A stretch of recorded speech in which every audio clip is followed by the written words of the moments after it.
الحمد للہ وکفی والصلاة والسلام علی عباده الذین اصطفى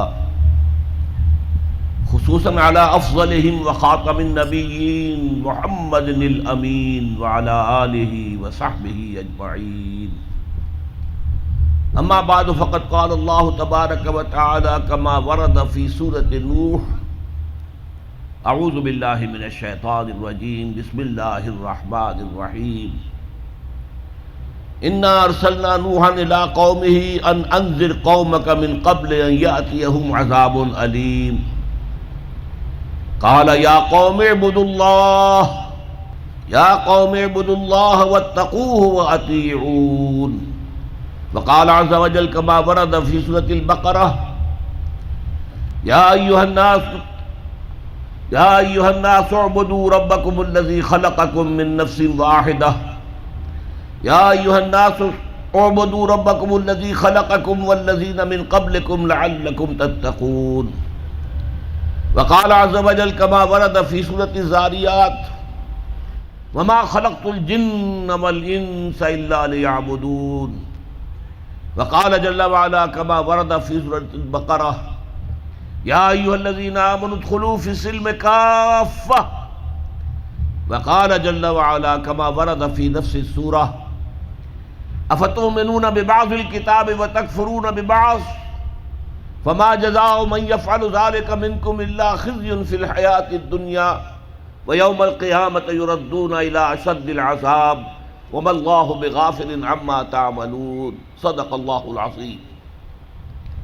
رب اشرح لي صدري ويسر لي امري واحلل عقدة من لساني يفقهوا قولي. اللهم ربنا الهمنا رشدنا واعذنا من شرور انفسنا. اللهم ارنا الحق حقا وارزقنا اتباعه وارنا الباطل باطلا وارزقنا اجتنابه. اللهم اجعلنا من عبادك المخلصين. اللهم اجعلنا من عبادك المخلصين. اللهم اجعلنا من عبادك المتقین آمین یا رب العالمین. معزز حاضرین اور محترم خواتین، السلام علیکم ورحمۃ اللہ وبرکاتہ. آپ کے علم میں اس سے پہلے بھی آ چکا ہوگا اور ابھی بھی آپ کو یاد دہانی کرا دی گئی ہے کہ میری گفتگو کا موضوع ہے اللہ تعالیٰ کا انسانوں سے واحد مطالبہ. آپ حضرات میں سے بہت سے لوگ حیران بھی ہوئے ہوں گے کہ واحد مطالبہ کیا معنی ہے. اللہ کے تو مطالبے بہت ہیں. نماز پڑھو 5 وقت، روزہ رکھو رمضان کا، صاحب نصاب ہو تو زکوٰۃ ادا کرو، اور صاحب استطاعت ہو تو حج کرو، اپنا مال خرچ کرو اللہ کی راہ میں، خنزیر مت کھاؤ، مردار مت کھاؤ، خون مت کھاؤ، اور جو چیزیں اللہ کے سوا کسی اور کے نام پر ذبح کی گئی ہوں ان کا گوشت مت کھاؤ، شراب نہ پیو، سود مت کھاؤ، جوا مت کھیلو. تو شریعت کے احکام جتنے بھی ہیں وہ اللہ کے مطالبات ہیں. لیکن مسئلہ یہ ہے کہ اگر ہم ایک لفظ میں کہنا چاہیں کہ ہمارا رب ہم سے کیا چاہتا ہے، ایک لفظ میں، اس کے لیے میں آپ کو ایک حدیث بھی سنا دوں. ایک بدو صحابی حضور کی خدمت میں حاضر ہوئے، دیہاتی تھے. انہوں نے عرض کیا کہ اے اللہ کے رسول، میں زیادہ باتیں نہ سمجھ سکتا ہوں نہ یاد رکھ سکتا ہوں، مجھے تو بس کوئی ایک بات ایسی بتا دو کہ میں اس کو مضبوطی سے تھام لوں اور میری نجات ہو جائے. حضور نے یہ نہیں فرمایا کہ یہ تم کیا بے وقوفی والا سوال کر رہے ہو، کوئی ایک بات تو نہیں ہے، دین کی تو بہت سی باتیں. آپ نے تو ہمیں بھی اصول بتایا ہے کہ کلم الناس علی قدر عقولہم، لوگوں سے گفتگو کیا کرو ان کی عقل اور فہم کے مطابق. لہذا آپ نے جواب دیا قل آمنت باللہ ثم استقم، بات ختم. کہو میں ایمان لایا اللہ پر، پھر اس پر جم جاؤ. اب یہ کہنا تو آسان ہے میں اللہ پر ایمان لایا، لیکن جم جانا، ثم استقم، اس استقامت میں قیامت مضمر ہے. اسی طرح ایک لفظ میں اگر آپ اللہ تعالیٰ کے تمام احکام کو جمع کرنا چاہیں تو وہ لفظ عبادت ہے. ابھی میں نے سب سے پہلے آپ کو سورہ نوح کی ابتدائی آیت سنائی. اللہ فرماتا ہے انا ارسلنا نوحا الی قومہ، ہم نے بھیجا تھا نوح کو اس کی قوم کی طرف، ان انذر قومک من قبل ان یاتیہم عذاب علیم، کہ اپنی قوم کو خبردار کر دو اس سے پہلے کہ دردناک عذاب آ جائے. اس حکم پر عمل کرتے ہوئے حضرت نوح نے کیا کہا؟ یا قوم اعبدوا اللہ واتقوہ واطیعون، اے میری قوم کے لوگو اللہ کی عبادت کرو، اس کا تقوی اختیار کرو اور میری اطاعت کرو. تو آپ نے دیکھا ہوگا کہ مکی صورتوں میں، سورہ اعراف میں، سورہ یونس میں، سورہ شعراء میں بار بار اولو العزم رسول جو ہیں اللہ کے، حضرت نوح علیہ السلام، حضرت ہود علیہ السلام، حضرت صالح علیہ السلام، حضرت لوط علیہ السلام، حضرت شعیب علیہ السلام، حضرت ابراہیم علیہ السلام، حضرت موسیٰ علیہ السلام، حضرت عیسیٰ علیہ السلام، ان سب کی دعوت ایک ہے، یا قوم اعبدوا اللہ ما لکم من الہ غیرہ، اے میری قوم کے لوگوں اللہ کی عبادت کرو، اس کے سوا تمہارا کوئی معبود نہیں ہے. کہیں الفاظ آتے ہیں یا قوم اعبدوا اللہ واطیعون، اے میری قوم کے لوگوں اللہ کی عبادت کرو اور میری اطاعت کرو. تو ایک لفظ اگر ہے تو عبادت. اسی لیے میں نے آپ کو تیسری آیت سنائی سورہ زاریات کی، وما خلقت الجن والانس الا لیعبدون، میں نے جنوں اور انسانوں کو نہیں پیدا کیا مگر صرف اس لیے کہ میری عبادت کریں. گویا کہ غرض تخلیق آدم، انسانوں کی تخلیق کا مقصد یہ ہے کہ وہ اللہ کی عبادت کرے. کس قدر اہم لفظ ہے یہ. اسی کے لیے اس کی ترجمانی کرتے ہوئے کہا تھا شیخ سعدی رحمۃ اللہ علیہ نے، زندگی آمد برائے بندگی، زندگی بے بندگی شرمندگی. یہ میں آپ کو بتاؤں گا کہ عبادت کا سب سے بڑا حصہ جو ہے بندگی ہے، غلامی ہے، اطاعت ہے. تو انسان کا مقصد تخلیق عبادت ہے. البتہ اس میں جو بات سمجھنے کی ہے وہ یہ ہے، عبادت ہمہ تن، ہمہ وقت، ہمہ وجوہ درکار ہے.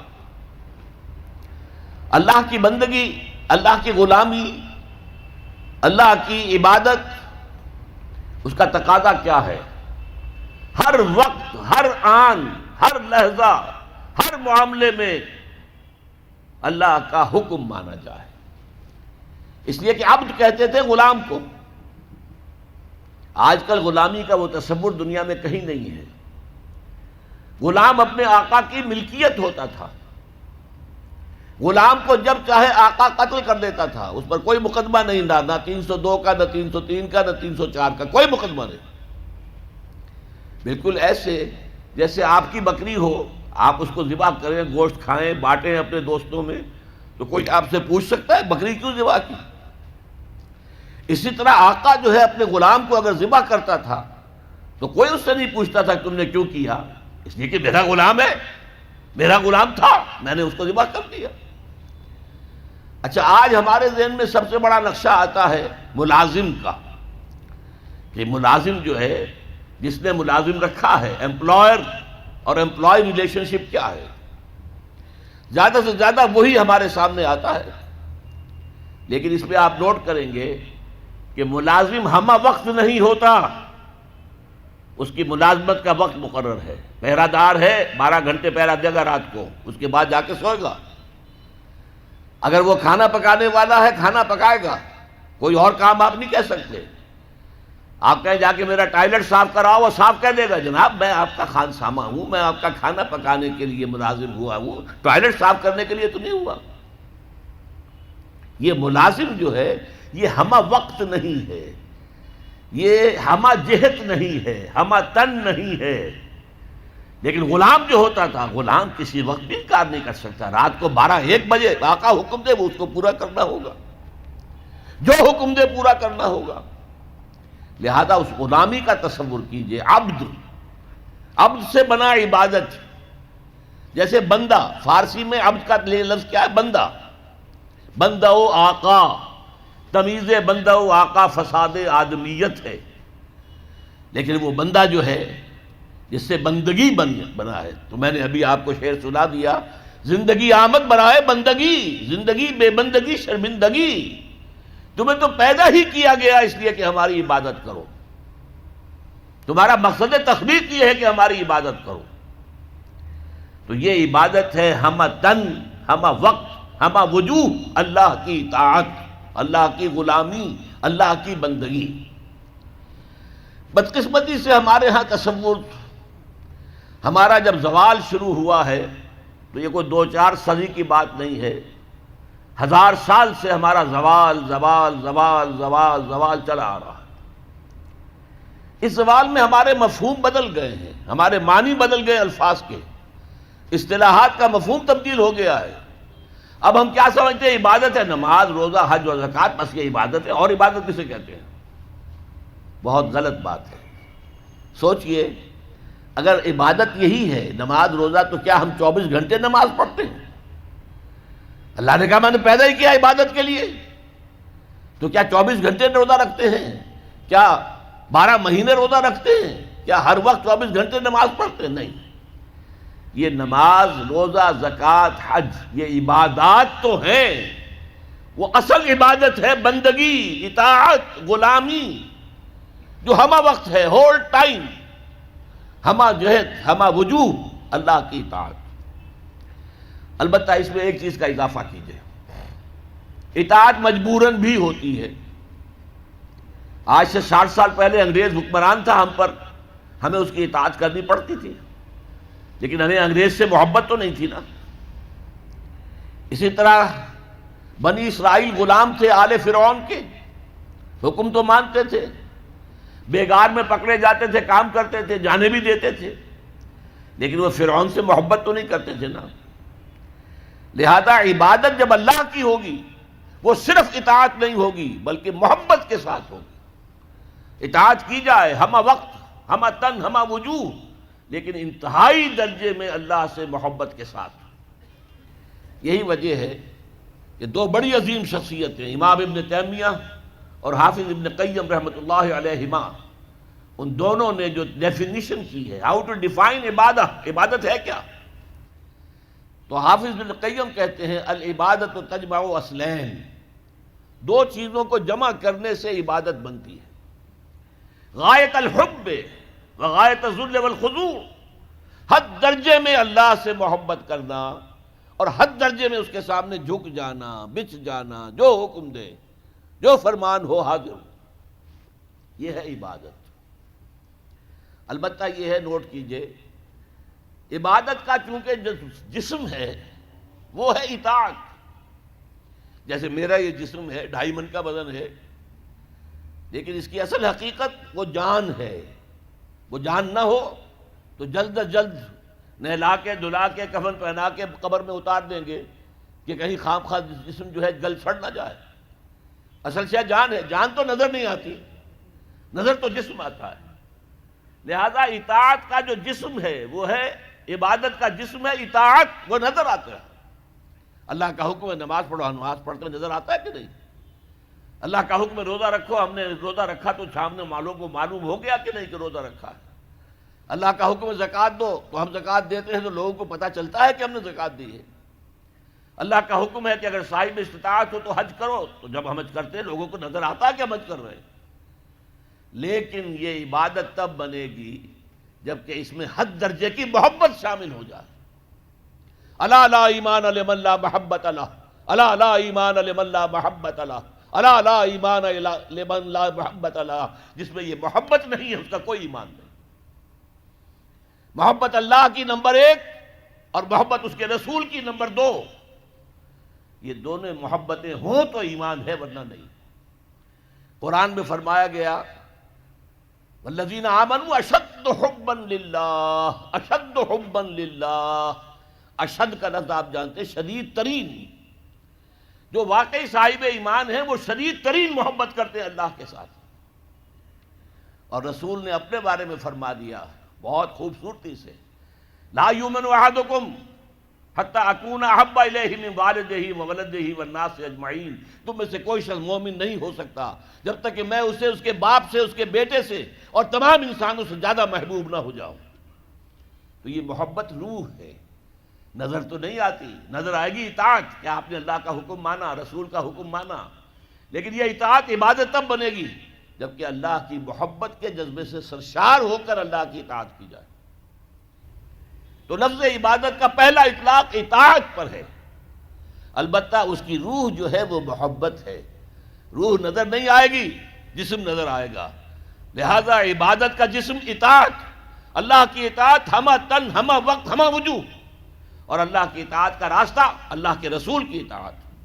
بمصطفیٰ برساں خیش را کے دی ہمہ اوست، اگر بہو نہ رسیدی تمام بول حبیست، اپنے آپ کو مصطفیٰ صلی اللہ علیہ وسلم کے قدموں میں پہنچا دو، اگر وہاں تک نہیں جاؤ گے تو یہ سب بولہبی ہے، پھر باقی ساری باتیں جو ہے اس کا اسلام سے کوئی تعلق نہیں۔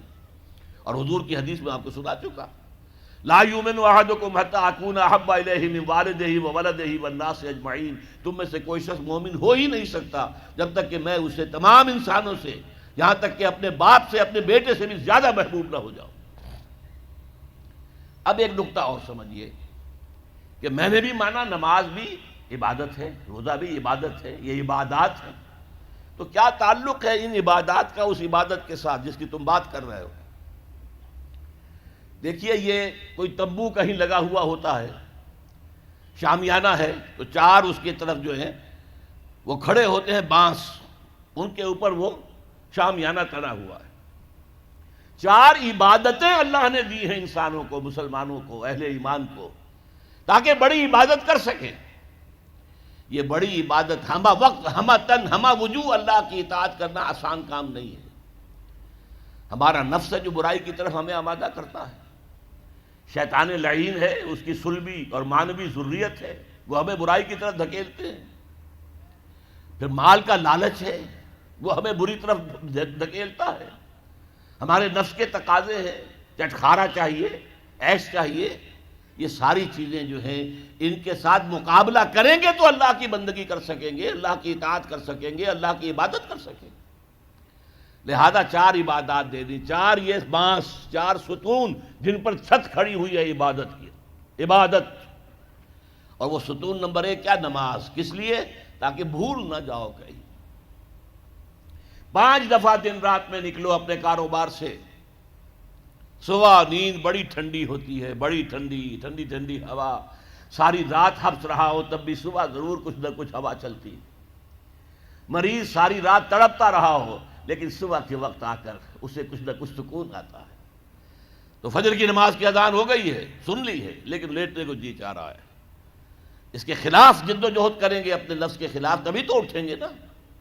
آؤ اٹھو، جاؤ مسجد میں، اللہ سے اپنا عہد جو ہے جو تم نے کیا ہوا ہے، بندگی کا عہد، جاؤ تازہ کرو اسے۔ 4 رکعتوں میں 4 دفعہ کہو ایاک نعبد و ایاک نستعین، اے اللہ ہم تیری ہی بندگی کرتے ہیں، تجھ ہی سے مدد مانگتے ہیں۔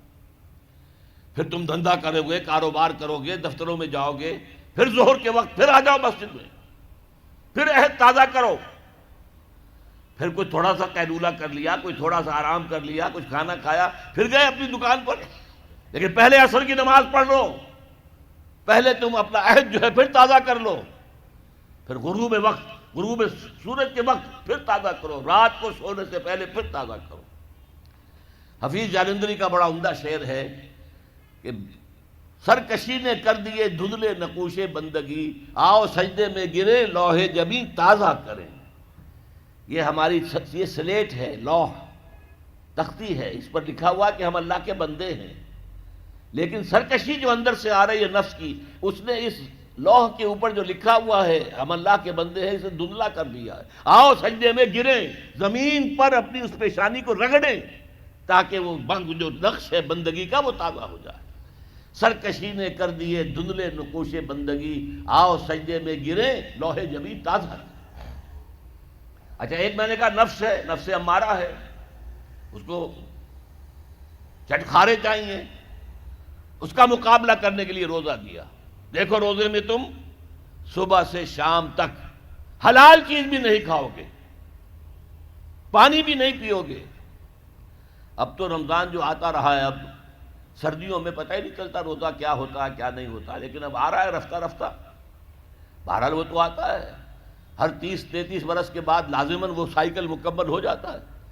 پھر آئے گا مئی کا مہینہ، مئی کا روزہ، حلق خشک، آپ دفتر سے آئے ہیں تو زبان باہر نکلنے کو آ رہی ہے خشکی کی وجہ سے، پیاس شدید ہے، گھر میں داخل ہوئے ہیں، فریج میں رکھا ہوا ٹھنڈا پانی بھی ہے، مشروب بھی ہے، نہیں پی سکتے، اللہ کی اجازت نہیں، بھوک لگی ہوئی ہے، کھا نہیں سکتے، بہترین کھانے ہیں، نہیں کھانا، اللہ کی اجازت نہیں ہے۔ یہ کس لیے ہے کہ تم نے ایک مہینے صبح سے شام تک حلال چیز بھی نہیں کھائی، حلال مشروب نہیں پیا، تو بقیہ 11 مہینے حرام سے تو بچو۔ یہ استعداد پیدا کرنے کے لیے روزہ، یا ایھا الذین آمنوا کتب علیکم الصیام کما کتب علی الذین من قبلکم لعلکم تتقون، تاکہ تمہارے اندر تقویٰ پیدا ہو جائے۔ مال کی محبت کو دل سے نکالنے کے لیے زکوٰۃ دو، صدقات دو، انفاق کرو، نکالو، اس مال کو نکالو، جتنا یہ مال نکلے گا اتنا ہی دل کے اندر سے مال کی محبت کم ہوگی۔ اور یہ ساری چیزیں حج میں جمع کر دی، خرچ بھی ہوتا ہے، احرام کے اندر پابندیاں بھی ہیں، احرام کی حالت میں زن و شوہر کا تعلق نہیں ہو سکتا، بیوی اور شوہر کا، اسی طریقے سے آپ بال نہیں توڑ سکتے اپنا، اور پھر یہ ہے کہ اس کے اندر ذکر بھی ہے، تلبیہ بھی ہے، لبیک اللہم لبیک لبیک لا شریک لک لبیک ان الحمد والنعمت لک والملک لا شریک لک۔ یہ ترانہ جو ہے حمد کا اور ترانہ توحید وہاں پر پڑھا جا رہا ہے۔ تو کیا مطلب بات سمجھ میں آئی؟ یہ 4 عبادات اس لیے دی ہیں کہ وہ بڑی عبادت ہم کر سکے، کہ ہم سے کہیں اللہ کے کسی حکم کے خلاف کوئی حرکت سرزد نہ ہو جائے، ہر وقت ہمہ تن ہمہ وقت ہمہ وجوہ اللہ کی بندگی، اللہ کی اطاعت۔ اب تیسرا نقطہ ذرا کڑوا ہے، اب تک کی باتیں تو آپ کو اچھی لگی ہوں گی، اب کڑوی بات ہے۔ یہ اطاعت اللہ کو مطلوب ہے، کلی اطاعت، جسے آپ کہتے ہیں نا پیکج ڈیل، بھائی یہ معاملہ اس طرح نہیں ہوگا، یہ پیکج ہے، ٹیک اٹ اور لیو اٹ۔ اللہ کہتا ہے یا میری اطاعت کرو تو ہمہ تن کرو، ہمہ وقت کرو، یہ نہیں کہ کچھ میری اطاعت کر لی، کچھ نفس کی اطاعت کر لی، کچھ کسی اور کی اپنے برادری کے رواج کی اطاعت کر لی، نہیں۔ یہ 20%، 30%، 33%، 50%، یہ اطاعت مجھے قبول نہیں ہے۔ میرے ہاں تو قبول ہوگی ہمہ تن ہمہ وقت ہمہ وجوہ، کامل اطاعت۔ اگر تم نے روش یہ اختیار کر لی کہ کچھ حکم مانے کچھ نہیں مانے، یہ بڑی تلخ آیت ہے میرے نزدیک قرآن مجید میں مسلمانوں سے خطاب کر کے اس سے زیادہ سخت کوئی آیت نہیں آئی۔ افتؤمنون ببعض الکتاب وتکفرون ببعض، کیا تم ہماری کتاب شریعت کے بعض حصے کو مانتے اور بعض کو نہیں مانتے؟ نماز کا حکم کس نے دیا؟ میں نے، نماز تم پڑھتے ہو۔ سود کی حرمت کا حکم کس کا ہے؟ میرا ہے، اور اسے تم چھوڑنے کو تیار نہیں ہو۔ کیا یہ میرا حکم نہیں؟ اگر میرا حکم نہیں مانا تو نماز کاہے کے لیے آتے ہو پڑھنے کے لیے؟ تمہاری نماز تمہارے منہ پر دے کر ماری جائے گی، تمہارا حج تمہارے منہ پر دے کر مارا جائے گا اگر حرام کی کمائی سے تم نے حج کیا ہے۔ مال حلال سے حج ہو وہ حج مبرور ہوتا ہے۔ حج مبرور وہ ہے جو اللہ کے ہاں حج قبول ہو جائے۔ آپ کی دعائیں کیوں نہیں قبول ہوتی؟ یاد کیجئے 1971 بہت سے لوگوں کو یاد ہوگا جب مشرقی پاکستان میں جنگ ہو رہی تھی تو کتنی دعائیں قنوت نازلہ مسجدوں میں پڑھی گئی ہیں، اے اللہ مدد کر، اے اللہ ان کافروں کو تہس نہس کر دے، اللہم شتت شملہم، اللہم مزق جمعہم، اللہم دبر دیارہم۔ لیکن اللہ نے ایک نہیں سنی نہیں سنی۔ تمہارا منہ ہی نہیں ہے مجھ سے بات کرنے کا، تم نے میرا دین قائم کیا ہے، تم میرے احکام پر چلتے ہو، اگر نہیں تو تمہارا کیا حق ہے کہ تم مجھ سے دعا مانگو؟ قل یا اہل الکتاب لستم علی شیء حتی تقیموا التوراۃ والانجیل وما انزل الیکم من ربکم۔ اے نبی کہہ دیجئے، اے یہودیوں، اے نصرانیوں، یا اہل کتاب، تمہاری پوزیشن ہی نہیں ہے ہماری نگاہوں میں جب تک کہ تم تورات کو نافذ نہ کرو، انجیل کو نافذ نہ کرو، اور بھی جو کچھ ہم نے نازل کیا اس سب کو نافذ نہ کرو، اس وقت تک تمہاری کوئی حیثیت ہی نہیں ہے۔ You have no ground under your feet، تمہارے پاؤں تلے زمین ہی نہیں ہے۔ کیا دعائیں کرتے ہو ہم سے؟ کس منہ سے دعا کرتے ہو؟ اب اسی لفظ کو ذرا سا بدل کر پڑھ لیجئے. اللہ کا قانون تو بدلتا نہیں ہے کہ اہل کتاب کے لیے قانون کچھ اور ہو اور امت مسلمہ کے لیے کچھ اور ہو. نہیں، پڑھیے، ذرا سا لفظ بدلیے. اے نبی کہہ دیجئے، اے قرآن والو، تمہاری کوئی حیثیت نہیں، کوئی حقیقت نہیں، ہماری نگاہوں میں کوئی وقت تمہاری نہیں جب تک کہ تم قرآن کو قائم نہیں کرتے. اور جو کچھ ہم نے نازل کیا، یعنی حضور پر وحی جلی کی علاوہ وحی خفی بھی نازل ہوتی تھی جو احادیث کی شکل میں ہمارے پاس ہے. تو قرآن بھی ہم نے نازل کیا، قرآن نازل کیا، اس کو نافذ کرو، اور سنت رسول بھی ہم نے نازل کی ہے، اس کو بھی اطاعت کرو، اس کو مانو، اس کی پیروی کرو. اچھا، اگر یہ نہیں کرو گے اس کی سزا کیا ہے؟ افتؤمنون ببعض الکتاب وتکفرون ببعض، کیا تم ہماری شریعت اور کتاب کے ایک حصے کو مانتے اور ایک کو نہیں مانتے؟ ایک حکم سر آنکھوں پر، ایک حکم پاؤں تلے رون دیتے ہو. فما جزاء من يفعل ذلك منکم، تو کوئی سزا نہیں ہے ان کی جو یہ حرکت کریں گے تم میں سے، الا خزي فی الحیات الدنیا، سوائے اس کے کہ دنیا کی زندگی میں ذلیل و خوار کر دیے جاؤ. وَيَوْمَ الْقِيَامَةِ يُرَدُّونَ إِلَىٰ أَشَدِّ الْعَذَابِ، اور قیامت کے دن شدید ترین عذاب میں جھونک دیے جاؤ. وَمَا اللَّهُ بِغَافِلٍ عَمَّا تَعْمَلُونَ، جو کچھ تم کر رہے ہو اس کی حقیقت سے اللہ ناواقف نہیں ہے، بے خبر نہیں ہے. تم آئے ہو حج کرنے، داڑھی لمبی ہے تمہاری، اللہ کو معلوم ہے حرام کی کمائی سے حج کرنے آئے ہو، حرام کی کمائی سے عمرہ کرنے آئے ہو. تم نے مسجد تو بڑی شاندار بنوا دی، تمہارا کاروبار تو حرام کا ہے، سٹے اور جوئے کے اوپر کاروبار کر رہے ہو، بینک سے سودی قرضہ لے کر کاروبار کر رہے ہو، تو مسجد بنانے کا کیا تمہیں ثواب ملے گا؟ اللہ تعالیٰ کو تو نفقات جو ہیں، صدقات و نفقات، صرف وہ قبول ہیں جو پاک اور حلال کمائی سے ہو. حرام کی کمائی سے تم نے کچھ بھی لٹا دیا ہو، اللہ کو ایک ڈھیلے کی اس کی قوت نہیں. اب اس میں دو سزائیں بیان کی گئی. فما جزاء من يفعل ذلك منكم الا خزي في الحیات الدنیا، تم میں سے جو کوئی بھی یہ حرکت کرے گا کہ دین کے ایک حصے پر عمل، ایک پر نہیں، اس کی سزا اس کے سوا کچھ نہیں ہے کہ دنیا کی زندگی میں ذلیل و خوار کر دیے جائے. یہ تو نقد ہے جو دنیا میں ملتا ہے، اور آخرت میں جو سزا ملے گی وہ یوم القیامت یردون الی اشد العذاب، اور قیامت کے دن شدید ترین عذاب میں جھونک دیے جاؤ گے. اب آپ دیکھیے، پہلا عذاب تو ہماری نگاہوں کے سامنے ہے، ہمارے ماتھے پر لکھا ہوا ہے. آج ہم بعض لوگوں کے نزدیک 150 کروڑ انسان ہیں مسلمان، ہر چوتھا انسان مسلمان ہے. کم سے کم 125 کروڑ تو ہے ہی ہے، گویا کہ ہر پانچواں انسان مسلمان ہے. کتنا بڑا علاقہ ہمارے قدموں تلے ہے. جائیے ادھر انڈونیشیا کے دور درازوں سے چلیے، جو جزیرے ہیں ان سے، اور چلے جائیے موریتانیہ تک، سالڈ علاقہ ہے مسلمانوں کا. بیچ میں آپ سوچیں گے ہندوستان بھی تو آ گیا، وہ مسلمانوں کا نہیں. 20 کروڑ مسلمان ہیں ہندوستان کے اندر. آج بھی دنیا میں سب سے بڑی آبادی کسی ملک میں جو ہے وہ ہندوستان میں ہے مسلمانوں کی. اللہ تعالیٰ نے ہر طرح کی نعمت دی ہے، ہر طرح کی معدنیات ہمارے پاس، ہر طرح کی نباتات. سب سے بڑھ کر آج کی دنیا کی قیمتی ترین شے تیل کا سب سے بڑا ذخیرہ یا ذخیرے مسلمانوں کے قدموں تلے ہیں. اس سب کے باوجود کیا مسلمانوں کی عزت ہے کوئی دنیا میں؟ کوئی حیثیت ہے؟ بین الاقوامی مسائل میں کوئی آپ سے مشورہ کرتا ہے؟ کشدمی پرسد کے بھیا کیستی تم ہو کون؟ تمہیں کون پوچھے گا؟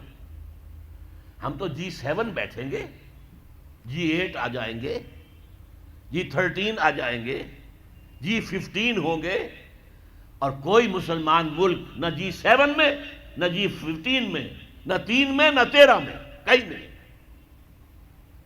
یہ ذلت کیوں آ گئی؟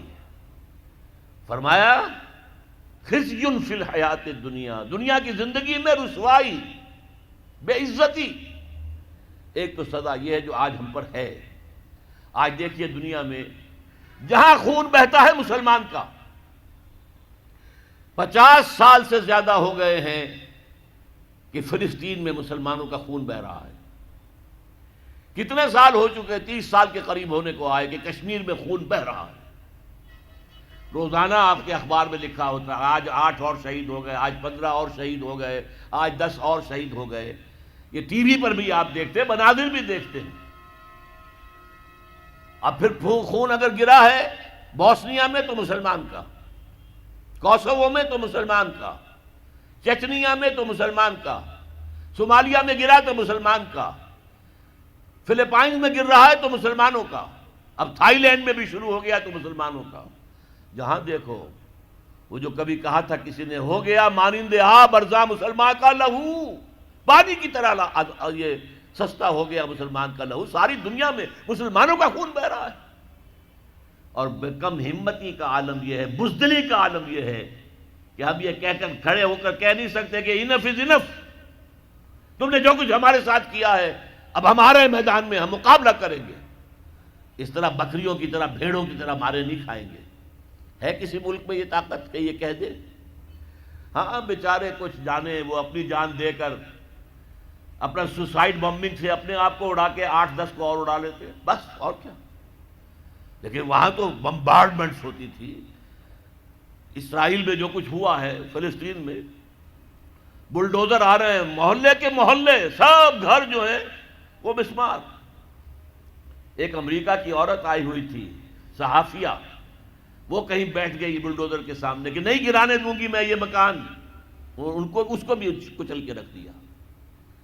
یہ حال تو دنیا میں تو جو ایک بے عزتی والا عذاب ہے، فما جزاء من یفعل ذلک منکم الا خزی فی الحیات الدنیا، دنیا کی زندگی میں رسوائی، بے عزتی۔ اب یوم القیامہ جو ہے مستحق تو ہم اسی کے ہو چکے ہیں کہ شدید ترین عذاب میں جھونک دیے جائیں۔ وَيَوْمَ الْقِيَامَةِ يُرَدُّونَ إِلَىٰ أَشَدِّ الْعَذَابِ، لیکن اللہ کی رحمت، اس سے امید ہے بخش دے ہمیں۔ اللہ کی رحمت جو ہے ہمیں اپنے سائے میں لے لے تو بات دوسری ہے، ورنہ مستحق تو ہم اس کے ہو چکے ہیں۔ کیوں؟ تم مسلمان کہلاتے ہو، اور ذرا سنیے، تم نے پاکستان بنایا اسلام کے نام پر، کہاں ہے وہ اسلام؟ میرا حکم ہے کہ چور کا ہاتھ کاٹو، تم کاٹتے ہو۔ میرا حکم ہے کہ زانی اور زانیہ اگر غیر شادی شدہ 100 کوڑے برسر عام مارو، چاہے وہ عورت ہو، برسر عام کوڑے لگائے جائیں، تم کرتے ہو؟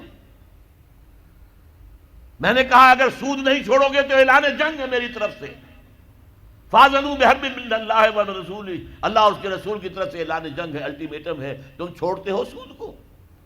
تمہاری تو ساری معیشت جو ہے اس کا تانا بانا سود اور جوئے پر ہے۔ جوئے کا حد تو یہ ہو گیا، بسکٹ بیچنا ہو تو اس کے لیے بھی لاٹری چل رہی ہے، بسکٹ کے ڈبے میں فلاں چیز نکل آئے گی تو قرعہ اندازی ہوگی، آپ کو ایک کار بھی مل سکتی ہے بسکٹ کے ایک ڈبے کے ذریعے سے۔ لوگ لگے ہوئے، یہ گھی کا ڈبہ اگر لوگے ہمارا تو اس میں سے کوئی سونے کا ٹکڑا بھی نکل کے آ سکتا ہے۔ تو سود اور جوا یہ ہمارے تانا بانا ہے ہماری پوری معیشت کا۔ یہ جب ہوگا تو آخرت کا عذاب تو ہم مستحق تو ہو چکے ہیں، باقی اللہ تعالیٰ بخش دے، یہ بات دوسری ہے۔ اب ذرا آئیے عملی مسئلے کی طرف، کیا کریں؟ ہم ایسے ملک میں رہ رہے ہیں جس میں اللہ کا قانون نافذ نہیں ہے، جس کا مالی نظام سود اور جوئے پر ہے، ہم اس کو بدل نہیں سکتے، کیا کریں؟ کہاں جائیں؟ کس طرف جاؤں؟ کسے دیکھوں؟ کسے آواز دوں؟ اے ہجوم نامرادی، دل بہت گھبرائے ہے، کہاں جاؤں؟ دنیا میں 1 انچ نہیں ہے، کوئی ملک نہیں ہے جہاں اے اللہ تیرا دین قائم ہو، جائیں تو کہاں جائیں؟ اور اگر تھوڑی سی دیر کے لیے کچھ اسلام کے احکام نافذ ہو گئے تھے افغانستان میں، تو انہوں نے بھی تو آنے کی اجازت تو نہیں دی کہ آ جائیں باہر لوگ اور یہاں پر آباد ہو جائیں۔ زمین نہیں خرید سکتے، ہماری قوم کہے گی یہ ہماری زمینیں بیچ رہے ہیں۔ لہذا طالبان بھی اس کی ہمت نہیں کر سکے کہ وہ قوم کے جذبات کے خلاف باہر سے آنے والے مسلمانوں کو آباد کریں۔ سعودی عرب تو گھسنے کا نام نہیں لینے دیتا، عمرے کا ویزا ہے تو چلے جاؤ، دفاع ہو جاؤ، نکل جاؤ، ورنہ پھر پکڑ دھکڑ شروع ہو جائے گی، شرطے آپ کو پکڑیں گے جیل میں ٹھوس دیں گے، بس عمرہ کرو اور جاؤ۔ یہاں آباد ہونے کا کوئی سوال نہیں، قطعاً کوئی سوال نہیں۔ لہذا کیا کریں اب، یہ سوچنے کی بات ہے۔ دیکھیے ہماری بندگی جزوی ہے، نمازیں ہم پڑھ رہے ہیں، روزے ہم رکھ رہے ہیں، مسجدیں عالی شان بنائی ہیں، مدرسے بھی بہت بڑے بڑے بن گئے ہیں، واقعتاً اس میں کوئی شک نہیں، لیکن سوال یہ ہے کہ اوپر جو چھت ہے وہ تو کافرانہ ہے، قانون تو اللہ کا نہیں ہے، کتاب و سنت کے احکام تو نافذ نہیں ہے۔ ہاں نماز ہے، روزہ ہے، حج ہے، زکوٰۃ ہے، تو نماز اور روزہ تو ہندوستان میں بھی ہو رہا ہے۔ وہ تو چند ایک مسجدیں ہیں جنہیں وہ تاریخی اعتبار سے کہتے ہیں کہ یہ ہمارے مندر ہوتے تھے جنہیں مسجد بنایا گیا، ورنہ وہاں پر ہزاروں لاکھوں مسجدیں ہیں، آباد ہیں، لوگ نمازیں پڑھتے ہیں، کوئی روکتا ہے انہیں؟ ہم نے یہ ملک بنایا تھا کہ یہاں اسلام کا نظام قائم کریں گے۔ نماز تو آپ امریکہ میں جا کر پڑھیے، امریکہ کو کوئی اعتراض ہی نہیں۔ You have come here, you have purchased synagogues and churches and you have turned them into mosques. ہم نے تو کوئی اعتراض نہیں کیا۔ تم نے چرچ خریدے، تم نے سینیگوگز خرید لیے جو یہودیوں کی عبادت گاہیں ہوتی ہیں، اور انہیں مسجد بنا لیا، ہم نے کوئی اعتراض نہیں کیا، we never objected۔ لیکن تم کہو کہ اسلام کا نظام ہم قائم کریں گے، نہیں کرنے دیں گے تمہیں کبھی بھی۔ تم چاہو کہ تم اسلام کا معاشی نظام قائم کرو، کبھی اجازت نہیں دیں گے۔ تم چاہو کہ اسلام کی معاشرتی اقدار کو تم قائم کرو، کبھی نہیں کرنے دیں گے۔ یہ ہے اس وقت جو ہمارے ساتھ پیش آ رہا ہے معاملہ، پورا مغرب اس پر اڑا ہوا ہے، اسلامی نظام کہیں نہیں آنے دیں گے۔ ہاں نمازیں پڑھو، ہمیں کوئی اعتراض نہیں، روزے رکھو، تم روزے 30 کی بجائے 100 رکھو، ہمارا کیا لیتے ہو؟ تمہاری کمزوری ہو جائے گی، ہم تو تمہیں لیبر اسی وقت دیں گے جب پورے 8 گھنٹے کام کرو گے ڈٹ کر، اس میں کوئی رعایت نہیں کریں گے تمہارے ساتھ۔ بہرحال سوال یہ ہے کہ میں کیا کروں، کوئی راستہ ہے؟ دیکھیے کنویں میں، اب آج کل تو وہ کنویں اس طرح کے ہیں نہیں، دیہات میں تو ہے، کنویں میں کتا گر گیا، بلی گر گئی، مردار ہے کنویں کے اندر، کنویں کا پانی حرام ہو گیا، نجس ہو گیا، لیکن آخر کو راستہ تو ہے نا بھائی، اتنا پہلے تو اس کتے کو یا اس بلی کی لاش کو نکال کے باہر پھینکو، اور پھر اتنے ڈول اور نکال کر باہر پھینک دو، پھر وہ پانی صاف ہے۔ اس کا کیا نام ہے؟ کفارہ۔ اسی طرح رمضان کا روزہ تھا، آپ سے صبر نہیں کیا گیا، روزہ ٹوٹ گیا، اب کیا ہے؟ اس کی گناہ کی کوئی بدل بھی ہے؟ ہاں ہے، 60 روزے رکھو اب متواتر، پے بپے 60 روزے، تب کفارہ ہوگا اس گناہ کا، تم نے فرض روزہ توڑ دیا۔ ہاں اگر نفلی روزہ تھا تو توڑ دیا تو صرف اس کی قضا دینی ہوگی بس، فرض روزہ اسے توڑ دیا ہے تو اس کے لیے تو 2 مہینے کے 60 روزے پے بپے رکھنے پڑے۔ تو اب ہم جو کفر کے تحت زندگی گزار رہے ہیں، اور اس اعتبار سے اللہ کی نگاہ میں ہم کافر ہیں، لیکن سوال یہ ہے کہ جائیں تو کہاں جائیں، کریں تو کیا کریں؟ نظام کفر کا ہے، قرآن کہتا ہے وَمَن لَّمْ يَحْكُم بِمَا أَنزَلَ اللَّهُ فَأُولَٰئِكَ هُمُ الْكَافِرُونَ۔ جو لوگ قرآن کی، اللہ کی اتاری ہوئی شریعت کے مطابق فیصلے نہیں کرتے، وہی تو کافر ہے۔ کافر کسے کہتے ہیں؟ اقبال نے کہا نا، بتوں سے تجھ کو امیدیں، خدا سے نو امیدی، مجھے بتا تو صحیح اور کافری کیا ہے؟ تمہاری ساری امیدیں امریکہ کے ساتھ وابستہ ہیں، وہ مسئلہ طے کرا دے، وہ یہ کرا دے، وہ کرا دے، وہ معاملہ ہمارا، وہی تو سب سے بڑا چور وہی ہے، سب سے بڑا ڈاکو وہی ہے، سب سے بڑا اسلام کا مخالف وہی ہے، اور اسی کے پاس ہم جاتے ہیں۔ قرآن کا فتویٰ تو یہ کہ تم کافر ہو۔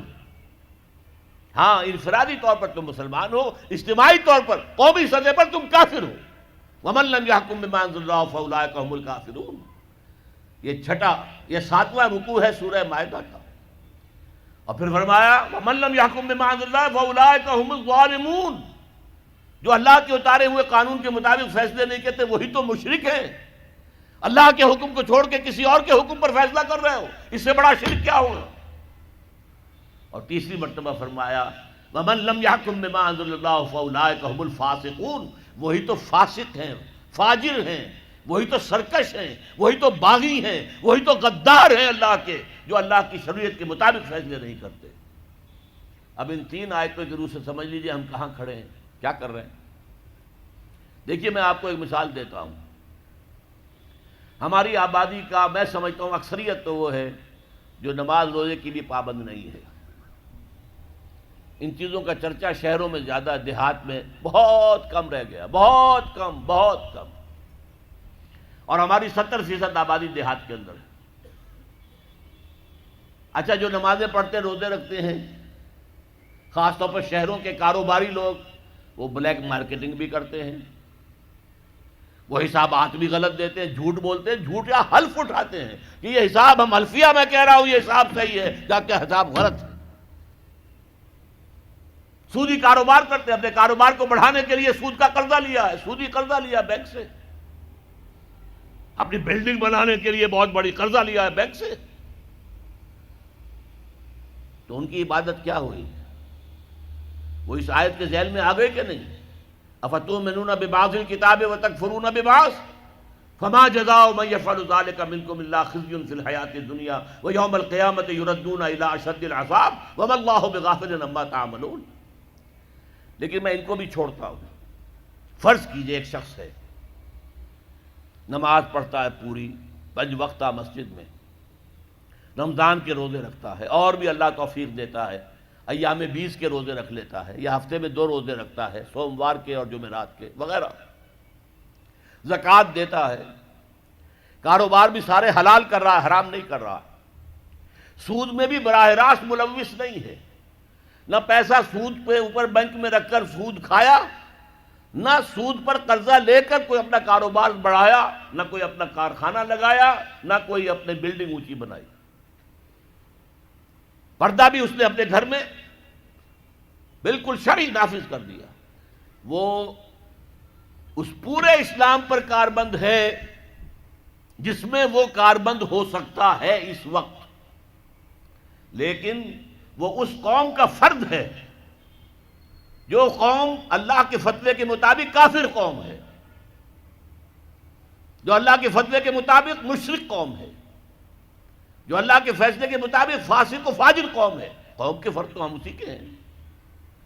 چور کا ہاتھ تو نہیں کاٹا جا رہا، ڈاکوؤں کو وہ سزا تو نہیں جا رہی سورہ مائدہ میں جو آئی ہے، ان کے ہاتھ اور پاؤں مقابل سم سے کاٹ دیے جائیں، یا یہ کہ انہیں ملک سے باہر دفع کر دیا جائے، قتلوا تقتیلا، ان کے ٹکڑے کر دیے جائیں.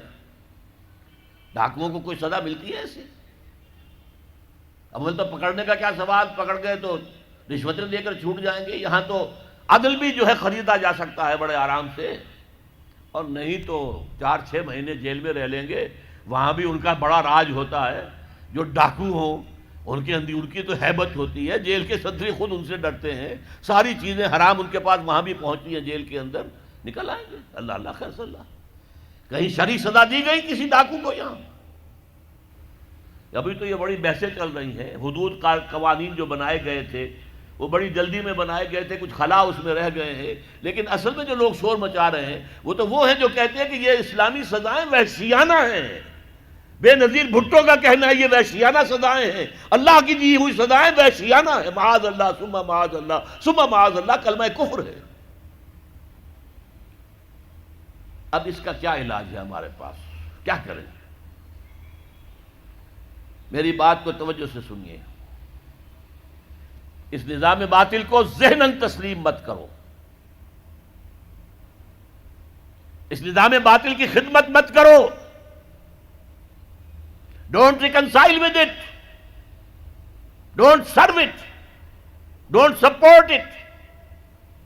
اس نظام کے تحت پھلنے پھولنے دولت مند بننے کی کوشش مت کرو، بلکہ اپنی زندگی کو سکیڑو، اپنی ضروریات کو کم کرو، اپنے آپ کو ذرا آزاد کرو. اپنا وقت، جسے تبلیغی بھائی کہتے ہیں تفریغ اوقات، وقت فارغ کرو تاکہ اس وقت کو تم لگا دو اس نظام کے خلاف جد و جہد میں. ایک ایسی جد و جہد، ایک ایسی کوشش کہ اس نظام باطل کو جڑ سے اکھیڑ کر پھینکنا ہے اور اس کی جگہ نظام حق، دین حق نافذ کرنا ہے. یہ جد و جہد اگر کرو گے، تن من دھن لگاؤ گے، تو یہ کفارہ ہو جائے گا کہ تم کافرانہ ملک میں رہ رہے تھے، جس کا نظام کافرانہ تھا، تم چاہے اپنے آپ کو مسلمان سمجھتے تھے، لیکن نظام کافرانہ تھا جس کے تحت تم زندگی گزار رہے تھے۔ ہاں اگر یہ کرو اے اللہ، میں نے اس نظام کو ذہناً تسلیم نہیں کیا، اے اللہ میں نے اس کی خدمت نہیں کی، میں نے اسے سپورٹ نہیں کیا، اے اللہ میں نے اس کے درمیان اس کے نیچے رہتے ہوئے عیش کرنے کی کوشش نہیں کی، اے اللہ بلکہ میں نے کم سے کم اپنی ضروریات کر کے وقت نکالا اور اس کے خلاف جدوجہد کی، اس نظام کو اکھاڑ کر پھینکنے کے لیے کوشش کی، اور تیرا نظام لانے کی جدوجہد کی۔ لا نہیں سکے تو اے اللہ ہم کیا کریں، ہمارے اختیار میں تو نہیں ہے، وہ آئے گا تو اسی وقت جب تیری مرضی ہوگی، تیرا منشا ہوگا، لیکن ہم نے اپنی زندگی لگا دی۔ اگر تو یہ ہے تو کفارہ ہو گیا، اللہ کے عذاب سے آپ بچ جائیں گے۔ اگر یہ نہیں کہہ سکتے، آپ تو بھر اپنے باطل نظام میں رہ رہے ہیں، عیش کر رہے ہیں، اور آپ پھیلنے پھلنے پھولنے کی کوششیں کر رہے ہیں، اور زیادہ عیش مل جائے اور زیادہ آسائشیں مل جائے، بڑا مکان بنا لوں اور بڑا محل بنا لوں اور بڑی حویلی بنا لوں اور کاروبار پھیلا لوں، ایک مل تھا 2 بن جائیں، 2 کے 3 ہو جائیں۔ اگر اس چکر میں آپ رہے اس نظام باطل کے تحت تو آپ اسی کے ایبیٹر ہیں، آپ اسی کے مؤید ہیں، آپ اس کے سپورٹر ہیں، اور آپ بھی اتنے ہی بڑے مجرم ہیں جتنا بڑا یہ نظام مجرم۔ یہ ہے وہ بات جو میں نے سمجھی ہے قرآن مجید کے مطالعے سے، حدیث نبوی کے مطالعے سے، سیرت نبوی کے مطالعے سے، کہ اگر ایک شخص باطل نظام کے تحت زندگی گزارنے پر مجبور ہے، مجبور کیوں ہے؟ مجبور اس لیے کہ کوئی اور جگہ ہے ہی نہیں ہے، اللہ اب چلے جاتے وہاں، ہم ہجرت کرتے، لیکن ہے ہی کوئی جگہ نہیں جہاں اسلام کا نظام قائم ہے، تو کہاں جائیں؟ پھر وہی شعر سنا رہا ہوں، کس طرف جاؤں، کدھر دیکھوں، کسے آواز دوں، اے ہجوم نامرادی دل بہت گھبرائے ہے۔ کیا کریں، رہنا تو یہی ہے، لیکن رہو یہاں، لیکن یہاں رہو ریوولٹ کرتے ہوئے، بغاوت کر کے اس نظام کے خلاف، لیو انڈر اٹ انڈر پروٹیسٹ، خوش دلی کے ساتھ نہ رہو، مجبوراً رہو، جیسے کہ جیل میں رہا جاتا ہے، کوئی خوش دلی کے ساتھ جیل میں نہیں رہتا، لیکن رہو۔ اور حضور نے فرمایا الدنیا سجن المومن و جنت الکافر، یہ دنیا تو مومن کے حق میں جیل خانہ ہے اور باغ ہے کافروں کے لیے، جیل خانے میں جیسے رہتے ہیں ایسے رہو، تو تمہارے اس گناہ کا کفارہ ہو جائے گا۔ یہ ہے وہ جہاد، جد و جہد جو فرض عین ہے۔ قرآن مجید میں فرمایا ایک ہوتا ہے مسلمان، ایک ہوتا ہے مومن، دونوں میں بڑا فرق ہے۔ دیکھیے مسلمان تو ہم ہو گئے وراثت کے طور پر، ہمارے ماں باپ مسلمان تھے، ہم بھی مسلمان، تو مومن تو ایسے وراثت میں نہیں بنتا آدمی۔ قالت الاعراب آمنا قل لم تؤمنوا ولکن قولوا اسلمنا، سورہ حجرات کی آیت نمبر 14۔ اے نبی یہ بدو جو ہیں یہ دعویٰ کر رہے ہیں کہ ہم ایمان لے آئے، آپ ان سے کہہ دیجئے تم ایمان ہرگز نہیں لائے ہو، ولکن قولوا اسلمنا، یوں کہو کہ ہم اسلام لے آئے ہیں۔ ولما يدخل الایمان فی قلوبکم، ابھی تک ایمان تمہارے دلوں میں داخل نہیں ہوا۔ اچھا آپ اگر پوچھیں جی ہم تو چاہتے ہیں کہ ہمیں مومن مانا جائے، بتائیے اس کا کیا تقاضا ہے، کیا ڈیفینیشن ہے؟ فرما دیا گیا اگلی آیت کیا ہے، 15 آیت، انما المؤمنون الذین آمنوا باللہ ورسولہ ثم لم یرتابوا، مومن تو صرف وہ ہیں جو ایمان لائے اللہ پر، اس کے رسول پر، پھر شک میں ہرگز نہیں پڑے، یقین والا ایمان ہو گیا۔ وجاہدوا باموالہم وانفسہم فی سبیل اللہ، اور پھر انہوں نے جہاد کیا اللہ کی راہ میں اپنے مالوں سے بھی اپنی جانوں سے بھی۔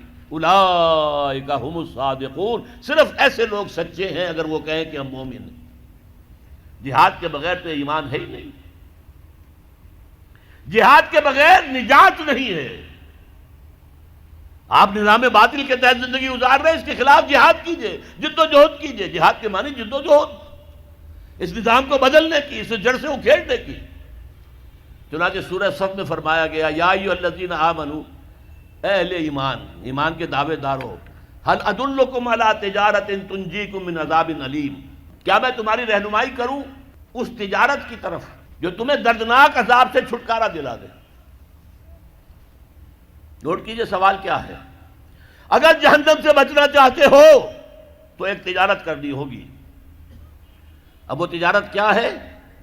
وہ بھی خود ہی فرما دی، تؤمنون باللہ ورسولہ، وہی بات جو سورہ حجرات کی آیت میں ہے، ایمان پختہ رکھو اللہ پر اور اس کے رسول پر، وَتُجَاهِدُونَ فِي سَبِيلِ اللَّهِ بِأَمْوَالِكُمْ وَأَنفُسِكُمْ، اور جہاد کرو اللہ کی راہ میں اپنی جانوں اور مالوں کے ساتھ، ذَلِكُمْ خَيْرٌ لَكُمْ إِن كُنتُمْ تَعْلَمُونَ، یہی تمہارے حق میں بہتر ہے اگر تم علم رکھتے ہو۔ تو معلوم ہوا کہ یہ جہاد لازم ہے، یہ جد و جہد لازم ہے، یہ ایمان کا لازمی تقاضا ہے، یہ جہنم سے چھٹکارا پانے کی لازمی شرط ہے۔ اگر یہ نہیں کر رہے تو ایمان نہیں ہے تمہارے اندر، اور جہنم سے چھٹکارا پانے کی امید یہ ایک بس تمہارا خیال ہے، تلک امانیہم، یہ تمہارے من گھڑت خیالات ہیں، یہ تمہاری وشفل تھنکنگ ہے، یہ حقیقت نہیں ہے۔ اب اگلی بات سنیے، یہ جد و جہد بغیر جماعت کے ممکن نہیں ہے۔ کیا اکیلا آدمی نظام کو بدل سکتا ہے؟ ہمارے ہاں بڑے بڑے متقی لوگ موجود ہیں، کوئی شک نہیں ہے، بڑے بڑے اہل اللہ موجود ہیں، نیک لوگ ہیں جن سے انفرادی طور پر لوگوں کو نیکی پہنچ بھی رہی ہے، مرشدین ہیں، لیکن کیا وہ نظام کو بدل سکتے ہیں؟ نہیں۔ جماعت بنانی پڑے گی، جماعت، حزب اللہ، اللہ کی جماعت، اللہ کی پارٹی بناؤ، اور اگر موجود ہو کوئی تو داخل ہو جاؤ، شامل ہو جاؤ، اس لیے کہ جماعت کے بغیر زندگی اسلامی زندگی نہیں ہے۔ حضور نے فرمایا ید اللہ علی الجماعہ، اللہ کی تائید اور نصرت، اللہ کا ہاتھ جماعت کے اوپر ہے۔ حضرت عمر نے فرمایا لا اسلام الا بالجماعہ، جماعت کے بغیر اسلام ہے ہی نہیں، ولا جماعہ الا بالامارہ، امیر کے بغیر جماعت نہیں، ولا امارہ الا بالاطاعہ، اور اطاعت کے بغیر امیر کے معنی کیا ہوئے؟ اطاعت کرو اس کی۔ حضور کی ایک اور حدیث، حارث اشعری رضی اللہ تعالیٰ عنہ فرماتے ہیں انی آمرکم بخمس، اے مسلمانوں میں تمہیں 5 باتوں کا حکم دے رہا ہوں، اللہ امرنی بہن، اللہ نے مجھے ان کا حکم دیا، میں اپنے پاس سے نہیں کہہ رہا، حالانکہ حضور کو اختیار تھا، خود بھی آپ کہہ سکتے تھے، مستند ہے ان کا فرمایا ہوا، آپ کا فرمایا ہوا مستند ہے، الصادق المصدوق ہیں، سچے ہیں، اور اللہ نے ان کی صداقت کی گواہی دی ہے، لیکن یہاں تاکید کے طور پر فرمایا کہ میں 5 باتوں کا حکم دے رہا ہوں، اور اسے صرف میرا حکم نہ سمجھنا، یہ اللہ کا حکم ہے جو پہنچا رہا ہوں، بالجماعت والسمع والطاعت والہجرت والجہاد فی سبیل اللہ، رواہ الترمذی واحمد ابن حنبل رحمہم اللہ، مشکات شریف میں یہ روایت موجود ہے، عن الحارث الاشعری، حارث اشعری رضی اللہ تعالیٰ عنہ سے 5 باتیں، جماعت کی شکل میں رہو، جماعت کے امیر کا حکم مانو، اس کی اطاعت کرو، اور ہجرت کرو اور جہاد کرو۔ آپ پوچھیں گے ہجرت کیسے کریں گے؟ تم نے تو کہہ دیا دنیا میں کوئی ملک ہے ہی نہیں، کون تمہیں گھسنے دے گا؟ ٹھیک ہے، لیکن ہجرت، حضور سے پوچھا گیا ای الہجرت افضل یا رسول اللہ، اے اللہ کے رسول یہ فرمائیے کہ سب سے افضل ہجرت کون سی ہے؟ جواب سنیے، ان تہجر کل ما یکرہہ، ہر اس چیز کو چھوڑ دو جو تمہارے رب کو پسند نہیں ہے، یہ ہجرت ہے۔ سود سے ہجرت کیجئے، آج کیجئے، آج رات فیصلہ کیجئے کہ مکان اگر سودی قرض پر ہے بیچ دوں گا اور کسی چھوٹی کٹیا میں رہ لوں گا، فیصلہ کیجئے، یہ ہجرت ہوگی۔ گھر میں شرعی پردہ نہیں ہے تو ابھی فیصلہ کیجئے کہ شرعی پردہ نافذ ہوگا، یہ ہجرت ہے۔ اور افضل الہجرہ، ای الہجرت افضل یا رسول اللہ، اے اللہ کے رسول سب سے افضل ہجرت کون سی ہے؟ فرمایا ان تہجر کل ما یکرہہ، ہر اس چیز کو چھوڑ دو جو تمہارے رب کو پسند نہیں ہے۔ اور اس سے اگلی ہجرت آئے گی آخری اونچی، جب اللہ کے دین کو قائم کرنے کا مرحلہ آ جائے، اور جب قوت کے ساتھ مقابلہ ہو، گولیاں چلیں، سینوں کو چھلنی کیا جائے، اس وقت اگر وہاں شامل ہونے کے لیے گھر بار کو چھوڑ کر، بیوی بچوں کو چھوڑ کر وہاں گئے تو یہ ہجرت ہے سب سے اونچی ہجرت۔ اور جہاد کے بارے میں پوچھا گیا ای الجہاد افضل یا رسول اللہ، فرمایا ان تجاہد نفسک فی طاعت اللہ، سب سے افضل جہاد تو یہ ہے کہ تم اپنے نفس کے خلاف جہاد کرو، اسے اللہ کا مطیع بناؤ۔ یہ تمہیں اللہ کے مرضی کے خلاف احکام دیتا ہے۔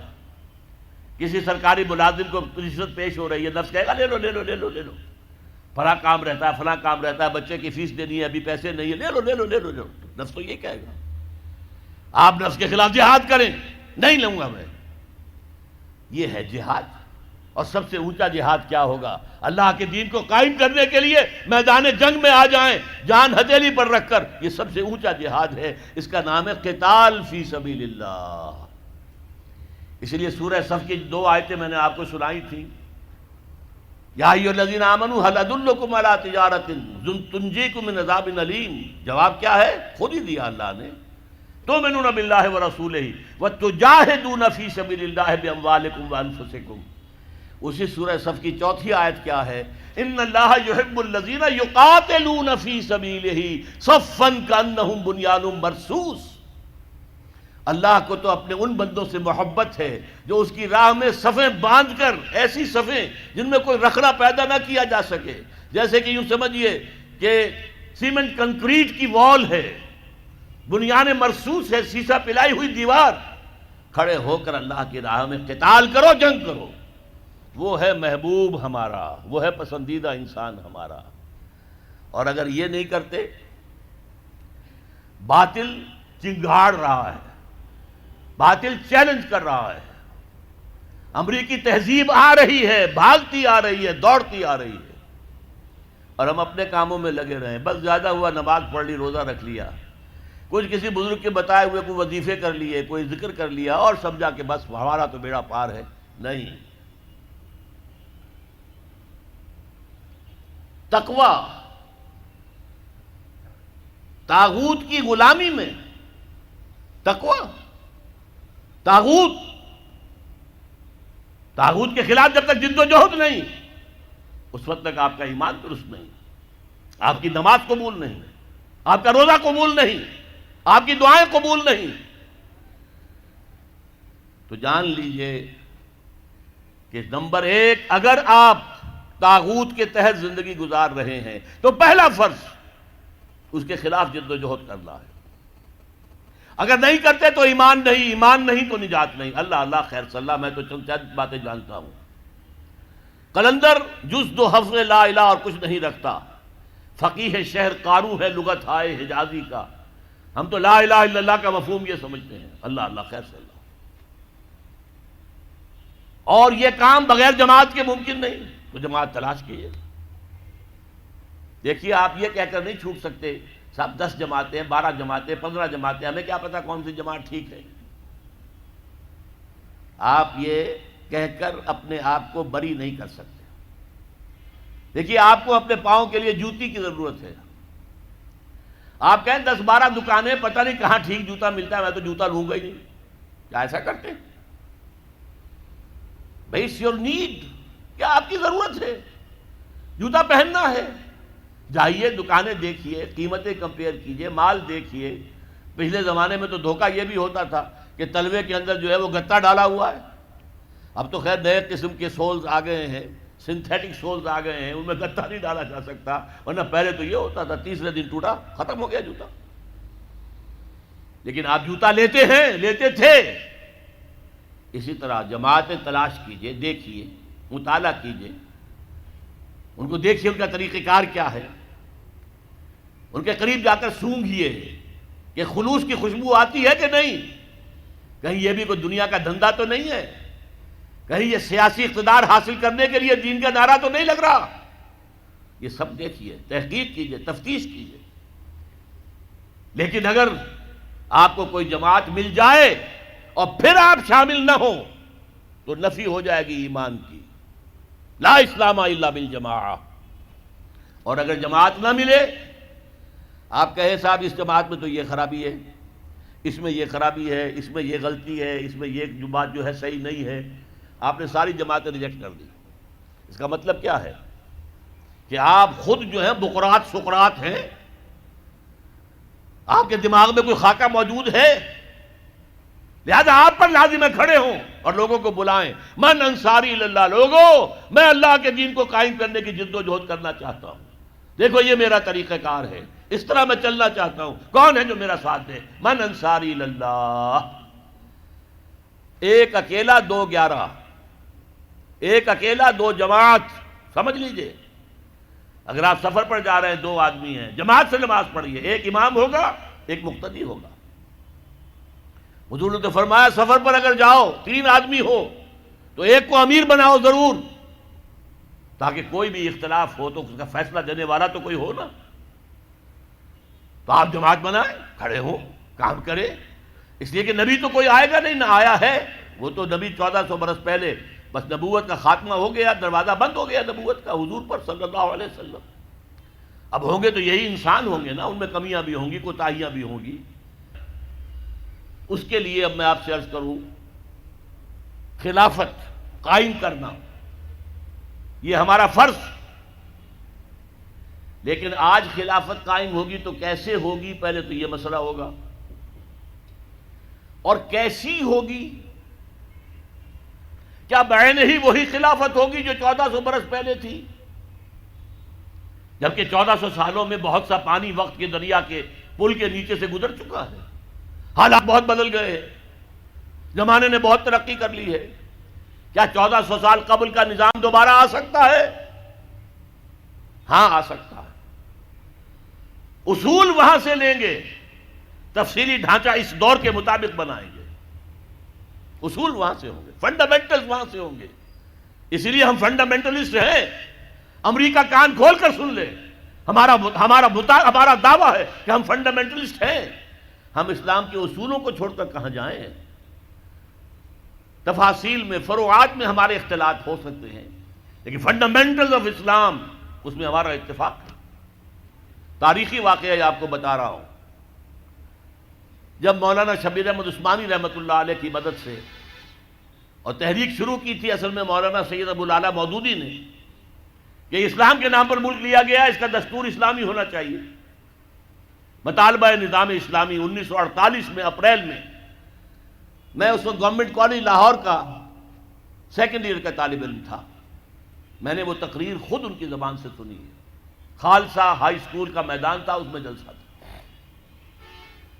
اس وقت تک چونکہ مولانا مودودی سیاسی آدمی شمار نہیں ہوتے تھے، مذہبی آدمی تھے، دینی آدمی تھے، لہذا سب نے ان کا ساتھ دیا، مسلم لیگیوں نے ساتھ دیا، ڈاکٹر عمر حیات ملک، پھر مولانا شبیر احمد عثمانی رحمۃ اللہ علیہ، قرارداد مقاصد پاس ہو گئی، مان لیا ہمارا حاکم اللہ ہے، ان الحکم الا للہ، اللہ کے سوا کسی کے لیے حاکمیت نہیں ہے، یہ لکھا ہوا ہے آپ کے دستور میں۔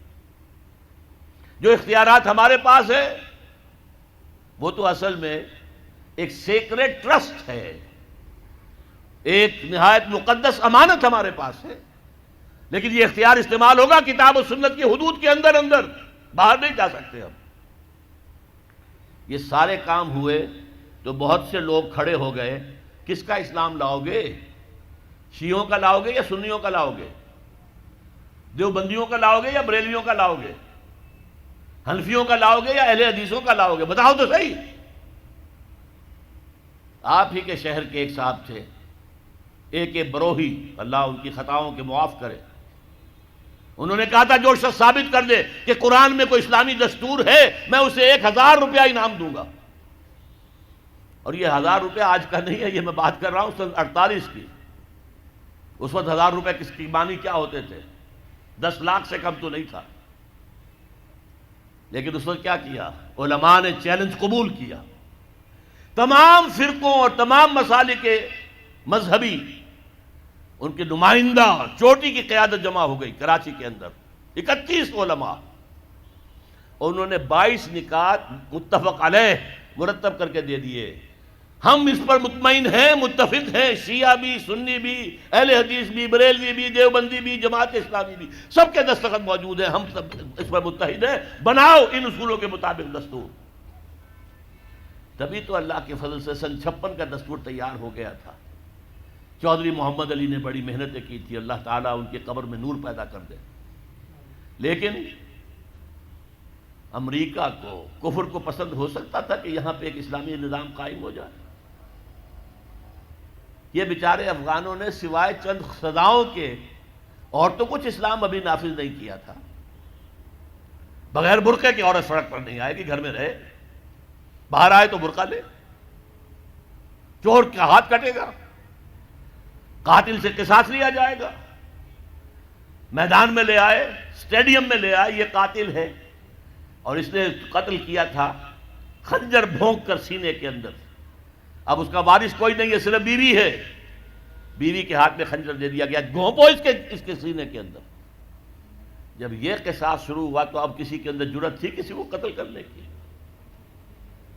لہذا وہ اسلام کی کچھ نہ کچھ جو برکتیں ہیں وہ ظاہر ہو گئی، اور امریکہ کھل گیا، اس کو کھل گئی یہ شے کہ اگر یہ نظام کہیں دنیا میں آ گیا تو ہمارا نظام کہاں رہ جائے گا۔ اس کا سب سے بڑا ثبوت کیا ہے؟ ڈاکٹر جاوید اقبال ماڈرنسٹ ہیں آج کی امریکن اصطلاح کے تحت، سیکولر مزاج کے آدمی ہیں علامہ اقبال کے بیٹے، لیکن وہ بھی جب گئے تھے طالبان کے دور حکومت میں 10 دن گزار کر آئے کابل میں، اور آ کر کہا مولانا سمیع اللہ صاحب کا جو سمیع الحق صاحب کا مدرسہ ہے کوڑا خٹک میں، وہاں تقریر کی کہ جو حالات میں آج دیکھ کر آیا ہوں کابل میں، اگر چند اور مسلمان ملکوں میں وہ حالات پیدا ہو جائیں تو ساری دنیا اسلام لے آئے گی۔ یہ قول ہے ڈاکٹر جاوید اقبال، پسر علامہ اقبال کا۔ بہرحال وہ نظام قائم کرنا ہمارے ذمے ہے، ہمارا فرض ہے، اس کے بغیر ہماری زندگی، اگر ہم اس کے لیے جد و جہد نہیں کر رہے تو زندگی حرام ہے، زندگی ناجائز ہے، زندہ رہنا کفر ہے۔ ہاں اگر جد و جہد کریں، جو میرے لیے ممکن ہے میں کر جاؤں، جو آپ کے لیے ممکن ہے وہ آپ کریں، تو پھر اللہ تعالیٰ معاف کرے گا۔ اے اللہ، ہم نے اس نظام کو ذہناً قبول نہیں کیا، we never reconciled with it۔ اے اللہ، ہم نے تن من دھن لگایا تھا، اے اللہ میں نے جائیداد نہیں بنائی، اے اللہ میں نے کچھ اپنی اولاد کے لیے نہیں چھوڑا، کوئی ترکہ نہیں چھوڑا، کچھ نہیں، اے اللہ میں نے اپنا وقت لگایا ہے۔ میں آپ سے کہہ سکتا ہوں، یہ کوئی فخر کی بات نہیں ہے، 40 برس کی عمر کے بعد حضور نے کوئی کاروبار دنیاوی نہیں کیا، یہ معلوم ہے آپ کو۔ بہت بڑے تاجر تھے، ایکسپورٹ امپورٹ کا بزنس، شام قافلہ لے کر جا رہے ہیں، وہاں سے قافلہ لے کر آ رہے ہیں، یمن قافلہ لے کر جا رہے ہیں، یمن سے واپس آ رہے ہیں، الخبر کے علاقے کے اندر لگتا تھا بہت بڑا تجارتی میلہ، وہاں جا رہے ہیں، واپس آ رہے ہیں۔ لیکن جب حکم آ گیا یا ایھا المدثر قم فانذر وربک فکبر، اے لحاف میں لپٹ کر لیٹنے والے صلی اللہ علیہ وسلم، اب کھڑے ہو جاؤ، کمر کس لو، لوگوں کو خبردار کرو کہ مرنے کے بعد دوبارہ تمہیں زندہ کیا جائے گا، پھر تم سے حساب لیا جائے گا۔ فیما کنتم، کن حالات میں زندگی گزار رہے تھے جناب آپ؟ کیا اسلام کا غلبہ تھا؟ نہیں ہے اللہ، اسلام غالب تو نہیں، تم کوشش کر رہے تھے غالب کرنے کی، سوائے شرمندگی کے اور کیا ہاتھ آئے گا؟ اللہ تعالیٰ کی حجت تو قائم ہو جائے گی۔ میرے نبی کی ہڈیاں ٹوٹیں، میرے نبی کے دانت شہید ہوئے، میرے نبی کا جسم لہو لہان ہوا، میرے نبی کے چہرے کے اوپر تلوار کا وار پڑا جس سے 2 دندان آپ کے شہید ہوئے، اور خود جو پہنا ہوا تھا اس کی 2 کڑیاں گھس گئیں رخسار مبارک کی اس ہڈی کے اندر۔ ان کو ایک صحابی نے دانتوں سے پکڑ کر کھینچ کر نکالنا چاہا، ان کے دانت نکل گئے، وہ ہڈی وہ نہیں نکلی، وہ کڑیاں لوہے کی۔ پھر جیسے بھی ہاں کر کے نکالا گیا تو خون کا فوارہ چھوٹا ہے، اتنا خون گیا کہ آپ بے ہوش ہو کر گر گئے، اور خبر مشہور ہو گئی کہ حضور کا انتقال ہو گیا۔ یہ ساری تکلیفیں کس لیے اٹھائی تھی حضور نے؟ کیا حضور کو اچھا نہیں لگتا تھا کہ اچھا بھلا گھر ہو، کھلی فضا ہو، اچھا خوبصورت ماحول ہو، بچے ہوں اور ہر طرح کی آسائشیں ہوں؟ کس کو پسند نہیں؟ یہ صحابہ کرام کیا کر رہے تھے؟ فاقے کر رہے ہیں، فاقے پر فاقہ کر رہے ہیں۔ غزوہ خندق میں حکم ہو گیا مشورے کے بعد کہ خندق کھود دی جائے، دفاع کی ایک ہی شکل ہے۔ اب سردی کا موسم ہے شدید، کئی وقت کا فاقہ ہے، پیٹوں پر اپنے پتھر باندھ رکھے ہیں اپنی چادروں کے ساتھ کس کر کہ پیٹ دوہرا نہ ہو جائے، کمر دوہری نہ ہو جائے۔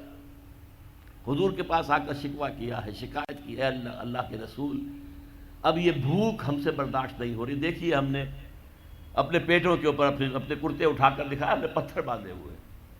آپ نے اپنا کرتا مبارک اٹھا کر دکھایا، 2 پتھر بندھے ہوئے. اور اس وقت پھر جب خندق کھد رہی تھی تو صحابہ کرام آواز میں آواز ملا کر کہہ رہے تھے نحن الذین بایعوا محمدا علی الجہاد ما بقینا ابدا. ہم وہ لوگ ہیں جنہوں نے محمد سے بیعت کی ہے جہاد کی صلی اللہ علیہ وسلم. فداہ آباؤنا و امہاتنا. اب یہ جہاد جاری رہے گا جب تک کہ ہمارے جان میں جان ہے، جب تک جسم میں زندگی ہے یہ جہاد جاری رہے گا. یہ ہے اسلام.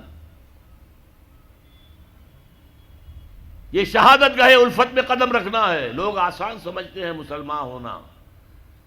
مسلمان تھے صحابہ کرام رضوان اللہ تعالی علیہ مجمعین. جیسے انہوں نے آپ کو وہ جو ایک شعر ہے اکبر الہ آبادی کا، تو خاک میں مل اور آگ میں جل، جب خشت بنے تب کام چلے، تو باقاعدہ انگاروں پر لوٹے ہیں. آپ کو معلوم ہے حضرت خباب بن الارت رضی اللہ تعالی عنہ کو بلایا گیا، آؤ، آ گئے. ان کی نگاہوں کے سامنے دہکتے ہوئے انگارے زمین پر بچھائے گئے. اتار دو کرتا، اتار دیا. لیٹو ان کے اوپر، لیٹ گئے. اب جب ان پہ انگاروں پر لیٹے ہوئے تھے تو کھال جلی پیٹھ کی، اور پیٹھ پر چربی ہوتی ہے، چربی پگھلی، اس سے وہ انگارے ٹھنڈے ہوئے. وہ ہاتھ نہیں اٹھایا انہوں نے، کیونکہ حضور کا حکم تھا نو ریٹیلیشن، کوئی جوابی کارروائی مت کرو. جو ستم آتا ہے جھیلو، جو ظلم ہوتا ہے برداشت کرو، جو تکلیف آتی ہے جھیلو اور برداشت کرو. لہذا اگر ایک آدمی سمجھے کہ مجھے تو یہ زندہ کباب بنا دیں گے تو اجازت ہو تو 2-4 کو مار کر مرے گا، ایسے نہیں مرے گا. بلی بھی آپ پر جھپٹ پڑے گی، کیا اس کی جان ہے؟ 1 کلو کی ہوگی، 1.5 کی ہوگی. لیکن اگر آپ کارنر کر دیں اسے نظر آئے کہ اب میرے پاس کوئی راستہ نہیں ہے، کوئی اسکیپ نہیں ہے، وہ آپ پر حملہ آور ہوگی اور آنکھ پر آئے گی، سیدھی آنکھ نکالنے کی کوشش کرے گی پنجے سے. لیکن حضور کا حکم کیا تھا؟ کفو ایدیکم، اپنے ہاتھ بندھے رکھو. No retaliation whatsoever, even in self defence. یہ ساری جد و جہد، یہ ساری محنت محمد الرسول اللہ والذین معہ اشداء علی الکفار رحماء بینہم تراہم رکعا سجدا یبتغون فضلا من اللہ ورضوانا. اب ان کو پھر اللہ تعالیٰ نے جو اجر و ثواب دیا ہے اس کا ہمیں اندازہ ہو ہی نہیں سکتا. اب میں ایک بات اور آپ کو بتا دوں. اگر عبادت کا یہ تقاضا ہے کہ ہماری عبادت پوری ہونی چاہیے، اجتماعی زندگی ہماری اگر اسلام کے تحت نہیں آئی تو ہماری عبادت جو ہے وہ جزوی ہے، اور جزوی عبادت اللہ کو قبول نہیں. افتؤمنون ببعض الکتاب وتکفرون ببعض فما جزاء من یفعل ذلک منکم الا خزی فی الحیاۃ الدنیا ویوم القیامۃ یردون الی اشد العذاب وما اللہ بغافل عما تعملون. اچھا بات سمجھ میں آ گئی. جد و جہد کرنا فرض ہے، اس کے لیے جماعت فرض ہے، اس کے لیے تلاش کرو جماعت. نہ ملے تو خود کھڑے ہو جاؤ اور جماعت بناؤ. لیکن اس میں ایک درمیان میں ہنٹ دے دوں، جماعت کی اگر تلاش کرنی ہے، نئی جماعت بنانا آسان کام نہیں ہے. کوئی چلتا ہوا قافلہ مل جائے تو کیا کہنے ہیں؟ اس سے بڑی خوش قسمتی کیا ہوگی کہ کوئی جماعت بنی بنائی، جو قافلہ چل رہا ہے اس کے ساتھ چلنا کتنا آسان ہے. یکا و تنہا کسی صحرا میں سفر کرنا جو ہے کتنے خطرات ہیں. قافلہ ہے، قافلے کے ساتھ جڑ جاؤ. اگر قافلہ تلاش کرنا ہے تو کیا چیزیں دیکھنی چاہیے وہ بھی میں ذرا آپ کو آج بتا دوں. 5 چیزیں دیکھنی ہوں گی. نمبر 1، وہ جماعت سیکٹیرین نہ ہو، مسلکوں اور مذہبوں کی بنیاد پر نہ ہو، دین اسلام کی بنیاد پر ہو. یہ نہیں کہ یہ دیوبندیوں کی جماعت ہے، یہ بریلویوں کی جماعتیں ہیں. اب تو ایک تو ہے ہی نہیں، دیوبندیوں کی بھی بہت ہیں اور بریلویوں کی بھی بہت ہیں. یہ شیعوں کی ہیں، یہ اہل حدیثوں کی ہیں، یہ سیکٹیرین ہے. سیکٹیرین جماعت اپنے سیکٹ کی دعوت دے گی. ہمارا سیکٹ، ہمارا موقف، ہمارا مسلک، ہمارا مذہب سب سے اعلیٰ ہے. نہیں، جو جماعت جس کا ذکر میں کر رہا ہوں وہ اس سے بالا ہونی چاہیے. بھائی تم حنفی ہو، حنفی طریقے پر نماز پڑھو. اہل حدیث ہو، اہل حدیث طریقے پر نماز پڑھو. کیا فرق ہے؟ کچھ نہیں. شیعہ ہو شیعہ کے طریقے پر نماز پڑھو، دین پر متحد ہو جاؤ، دین ایک ہے، اسلام ایک ہے۔ تو پہلا فرق جو چیز ہے کہ وہ نان سیکٹیرین جماعت ہونی چاہیے۔ نمبر دو، اس کا ڈکلیئرڈ گول ہونا چاہیے کہ ہمارا کام ہے نظام بدلنا، ورنہ نیکی کے کام تو اور بھی بہت سے ہیں۔ آپ کوئی مدرسہ کھول دیں ناظرہ قرآن پڑھانے کا، یہ بھی نیکی کا کام ہے۔ آپ کہیں دعوت و تبلیغ شروع کر دیں، کوئی ٹریننگ حاصل کیجئے، عیسائیوں میں تبلیغ کیجئے، ہندوؤں میں تبلیغ کیجئے۔ آپ کے صوبے میں تو ہندو موجود ہیں، جہاں میں رہتا ہوں پنجاب میں، وہاں تو ہندو نہیں ہے۔ کیا ان کا ہم پر حق نہیں ہے کہ ہم تبلیغ کریں انہیں؟ لیکن یہ بھی ایک کام ہے۔ لیکن جو جماعت میں کہہ رہا ہوں وہ جماعت ہونی چاہیے دین کو قائم کرنے کے لیے جماعت، نظام کو بدلنے والی جماعت، انقلابی جماعت۔ اور نمبر تین، اس کا ڈسپلن ہونا چاہیے، فوجی ڈسپلن، لسن اینڈ اوبے۔ اس لیے بیعت حضور نے کیا لی تھی؟ حضرت عبادہ ابن ثابت فرماتے ہیں رضی اللہ تعالی عنہ، بایعنا رسول اللہ صلی اللہ علیہ وسلم علی السمع والطاعۃ فی العسر والیسر والمنشۃ والمکرہ وعلی اثرۃ علینا وعلی لا ننازل امرہ لہ وعلی نقول بالحق اینما کنا لا نخاف فی اللہ لومۃ لائم۔ 10 نکات ہیں جن پر بیعت لی۔ ہم نے بیعت کی تھی محمد رسول اللہ سے صلی اللہ علیہ وسلم، آپ کا ہر حکم سنیں گے اور اطاعت کریں گے، چاہے مشکل ہو چاہے آسانی ہو، چاہے طبیعتیں آمادہ ہوں چاہے اپنی طبیعتوں پر جبر کرنا پڑے، چاہے آپ دوسروں کو ہم پر ترجیح دے دیں۔ ہم یہ نہیں کہیں گے ہم آپ کے پرانے خادم، آپ نے ایک نیو کمر کو ہمارے اوپر امیر کیسے بنا دیا، نہیں۔ It will be your prerogative, آپ کا اختیار ہوگا جسے بنائیں، اور جنہیں آپ امیر بنائیں گے ان سے بھی ہم جھگڑیں گے نہیں، ان کی بھی اطاعت کریں گے۔ البتہ ہم حق بات کہیں گے جہاں بھی ہوں گے، جو ہماری رائے ہوگی وہ پیش کر دیں گے، اور کسی کی ملامت کے خوف سے کہ کیا کہیں گے، یہ کیا احمقانہ بات کہہ دی انہوں نے، اگر کوئی کہہ بھی دے میری بات کو احمقانہ، تبھی میں نے اپنی بات کہنی ہے۔ ان باتوں کی بیعت لی تھی محمد الرسول اللہ صلی اللہ علیہ وسلم۔ یہ ڈسپلن چاہیے بیعت کی بنیاد پر۔ باقی یہ جماعتیں جو بنتی ہیں یہ ممبرشپ ہے، اور یہ انتخاب 2 سال کے بعد ہوگا، 4 سال کے بعد ہوگا، ووٹوں سے امیر بنے گا، امیر کی پھر شورا ہوگی، شورا کو حق حاصل ہوگا کہ نہیں کہ اس کی بات مانی جائے اور امیر جو ہے پابند ہو جائے شورا کا، یا امیر جو ہے اس کو ویٹو کا حق حاصل ہوگا۔ یہ ساری چیزیں کہاں تھیں؟ نہ دور نبوی میں، نہ دور صحابہ میں، نہ 1400 برس کی تاریخ میں۔ یہ تو آئی ہیں یورپ سے، یہ جماعت سازی کا نظام یورپ سے آیا۔ اسلام کا نظام تو بیعت کا تھا۔ تو پہلی بات میں نے کیا کہا، وہ جو فرقے ہیں فرقے واریت سے بلند تر۔ نمبر 2، اس کا ڈکلیئرڈ گول یہ ہو کہ ہمیں نظام بدلنا ہے۔ نمبر 3، ان کا ڈسپلن ہو فوج والا، there is not to reason why, there is but to do and die۔ Number 4، ان سے پوچھا جائے آپ یہاں خلافت کا نظام کیسے قائم کریں گے، طریقہ کار کیا ہے؟ وعد و نصیحت سے کریں گے تو ہو جائے گا کام یا نہیں؟ یا الیکشن میں حصہ لے کے کریں گے تو کوئی امکان ہے کامیابی کا؟ اور جو طریقہ ہے جو محمد نے اختیار کیا صلی اللہ علیہ وسلم، وہ بتاؤ ہمیں، اور تم بتاؤ کہ تمہارا طریقہ کار کیسے سیرت کے ساتھ مطابقت رکھتا ہے۔ یہ چوتھی ڈیمانڈ ہونی چاہیے۔ اور 5ویں نمبر پر جو میں نے پہلے کہا کہ جو قیادت ہے اس کے قریب جا کر سونگ ہو۔ پیچھے چلنے والوں کی بات میں نہیں کر رہا، پیچھے چلنے والے ہر طرح کے آدمی ہو سکتے ہیں، یہاں تک کہ حضور کے پیچھے چلنے والوں میں منافقین بھی موجود تھے۔ ہاں، ہر جماعت کی ایک قیادت ہوتی ہے، قیادت کے قریب جاؤ اور سونگو کہ خلوص کی خوشبو آتی ہے یا نہیں آتی۔ یہ 5 باتیں تلاش کرو، اگر جماعت مل جائے ان 5 باتوں کے اوپر پوری اترنے والی، اس میں شامل ہونا فرض ہے، فرض ہے، فرض ہے۔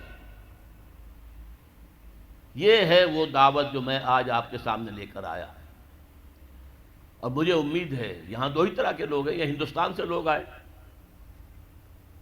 انہوں نے کس لیے ووٹ دیے تھے مسلم لیگ کو؟ پاگل تھے؟ یو پی کا آدمی یہاں آیا، یا یو پی کے آدمی نے 1946 میں ووٹ دیا مسلم لیگ کو، کیا یو پی پاکستان میں آ سکتا تھا؟ تو پاگل تھے کہ نہیں؟ پاگل ہو گئے تھے، لیکن ہوئے کس بات پر تھے کہ کہا جا رہا ہے اسلام کے لیے پاکستان بنانا ہے۔ اچھا، ہم پر جو بیتے گی بیت جائے گی، جیل لیں گے، جاؤ بناؤ پاکستان میں، لاؤ قائم کرو اسلام وہاں پر۔ اسی لیے آئے تھے نا، گھر بار چھوڑ کر آئے، اپنے باپ دادا کے مکان، باپ دادا کے جو شہر ہیں جہاں باپ دادا دفن ہیں، کس کو محبت نہیں ہوتی؟ اور یہاں کے لوگوں نے جس طرح اوپن آرمز کے ساتھ، کھلے بازوؤں کے ساتھ انہیں خوش آمدید کہا، سینے سے لگایا۔ بعد میں نہ معلوم کس کس کی سازشیں ہیں، کیسے کیسے کام ہوئے ہیں، کون کون سی ایجنسیز بیچ میں پڑی ہیں کہ بعد میں نفرت بھی پیدا ہوئی، لڑائیاں بھی ہوئیں، دنگا فساد بھی ہوا، قتل و خون بھی ہوا۔ لیکن جب پاکستان بنا تھا اس وقت کی فضا یاد کیجئے۔ میں 3 کتابوں کے سیٹ بنا کر لایا ہوں۔ خطبات خلافت، خلافت کی اصل حقیقت کیا ہے، ایسنس کیا ہے خلافت کا، جب تک نبوت جاری تھی خلافت کی کس طرح کی تھی، نبوت ختم ہو گئی تو خلافت میں کیا تبدیلی آئی، خلافت راشدہ کیا ایگزیکٹلی وہی نقشہ دنیا میں دوبارہ آ سکتا ہے؟ اگر کوئی نقشہ اب بنے گا تو کیسا بنے گا؟ سیاسی نظام کیا ہوگا، معاشی نظام کیا ہوگا، سماجی نظام کیا ہوگا، اور سب سے بڑھ کر یہ کیسے قائم ہوگا؟ یہ میرے خطبات خلافت نامی کتاب کے اندر موجود ہے، اس کا مطالعہ کیجیے۔ یہ میں نے 4 تقریروں کے اندر یہ مضامین بیان کیے تھے۔ سب سے پہلے کراچی میں خالد دینہ ہال میں، جہاں خلافت جو تھی، پہلی تحریک جو چلی تھی خلافت کی، اس کے لیڈروں کو پھانسی کی یا قید کی سزا دی گئی تھی خالد دینہ ہال کراچی میں، وہیں سے میں نے اپنی تحریک خلافت کا آغاز کیا تھا۔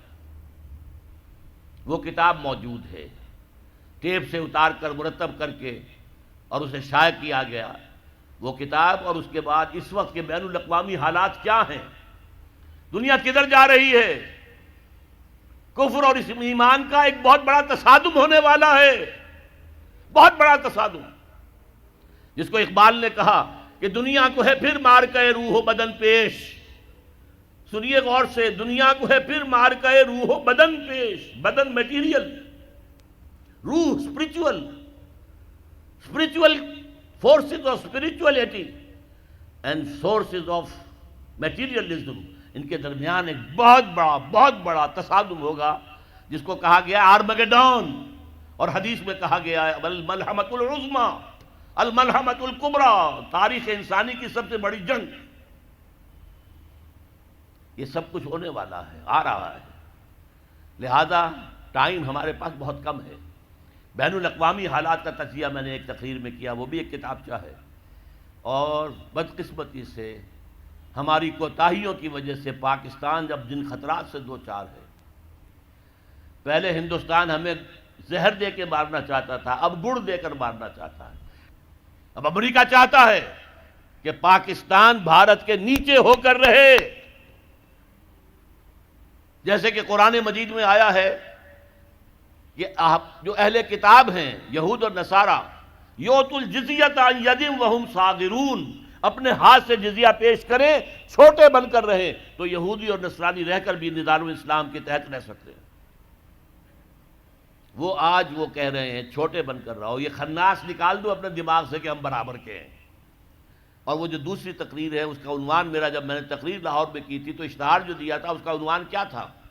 کیا پاکستان کے خاتمے کی الٹی گنتی شروع ہو چکی ہے؟ And my answer was yes, Pakistan کے خاتمے کی الٹی گنتی شروع ہو چکی ہے۔ کیوں؟ جو اس کی مثبت اساس تھی اسلامی نظام، وہ تو ہم نے قائم کی ہی نہیں۔ ایک منفی اساس تھی ہندو کا خوف، وہ اب ختم ہو رہی ہے، دوستیاں ہیں، جفیاں پڑ رہی ہیں۔ بہرحال اگر اس کام کے لیے اٹھ کھڑے ہونا ہے، ہمت کرنی ہے، اگر صحابہ کرام کے نقش قدم کو سامنے رکھتے ہوئے اس پر قدم جما کر آگے چلنا ہے، تو ان چیزوں کا مطالعہ کیجئے۔ ہمارے اور جو پیمفلیٹس ہیں، کتابیں ہیں، لیفلیٹس ہیں، ہمارے اشتہارات ہیں، ہمارے جو ہیں کتابیں ہیں، اس کے علاوہ کتابچے ہیں، بہت کچھ ہے جو ہم نے پیدا کیا ہے، اس کا مطالعہ کریں اور پھر طے کریں کہ اگر شریک ہونا ہے تو اس میں شرکت اختیار فرمائیں۔ بس آخر میں اللہ سے دعا کرتا ہوں مجھے بھی اور آپ کو بھی اپنے دین کا خادم اور سپاہی بنا لے۔ بارک اللہ لی و لکم فی القرآن العظیم ونفعنی وإیاکم بالآیات والذکر الحکیم۔